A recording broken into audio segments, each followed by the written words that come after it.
اور اسی طرح دینی معاملے میں ان کا رویہ کیا ہے، واقعی اللہ تعالیٰ کے احکام کے مطابق کاروبار کر رہے ہیں یا اللہ تعالیٰ کے احکام کے مطابق کاروبار نہیں کرتے ہیں۔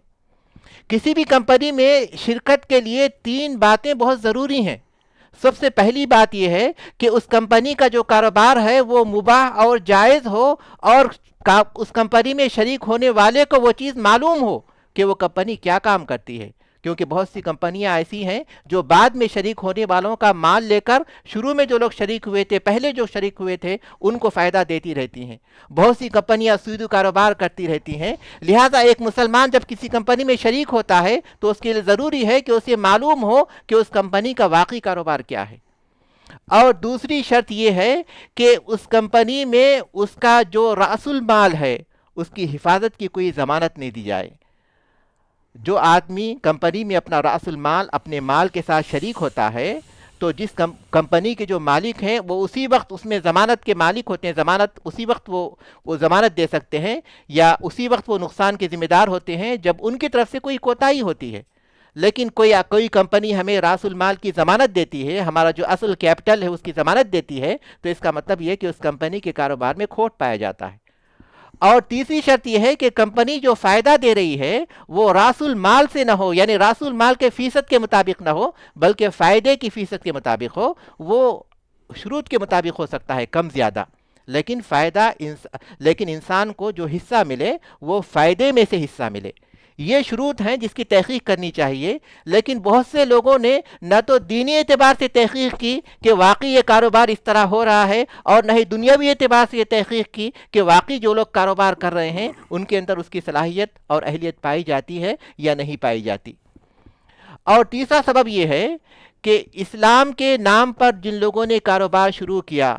تو لوگ اس سے متاثر ہو گئے۔ مسلمانوں کا بڑا عجیب معاملہ ہے، جب اسلام کا نام آتا ہے تو وہ کسی قسم کی تحقیق نہیں کرتے، اور خاص طور پر جب اس نام کے ذریعے وہ محسوس کرتے ہیں کہ انہیں فائدہ بھی مل سکتا ہے تو اس کے بعد بالکل غافل ہو جاتے ہیں، اور جو بھی اسلام کا نام لے کر کوئی چیز پیش کر دیتا ہے اسے قبول کر لیتے ہیں۔ اس بات کو ہمیشہ یاد رکھیے کہ رشوت کو ہدیہ کہنے سے، سود کو پرافٹ کہنے سے، شراب کو وhisky کہنے سے وہ حلال نہیں ہو جاتی۔ اہل علم کا ایک اصول ہے، یہ قاعدہ ہے، وہ کہتے ہیں العبرۃ فی العقود للمقاصد والمعانی لا للالفاظ۔ عقود میں جو معاہدے ہیں، جو ایگریمنٹ ہیں، اس میں اصل اعتبار مقاصد اور معنی کا ہوتا ہے، الفاظ کا نہیں ہوتا۔ لہٰذا انہیں اس بات کا جائزہ لینا چاہیے تھا کہ اسلام کے نام پر جو چیز پیش کی جا رہی ہے واقعی وہ اسلامی ہے یا غیر اسلامی چیزوں کو اسلامی رنگ دے دیا گیا ہے۔ لوگوں نے اس بات کی تحقیق نہیں کی، اس وجہ سے وہ دھوکے کا شکار ہو گئے۔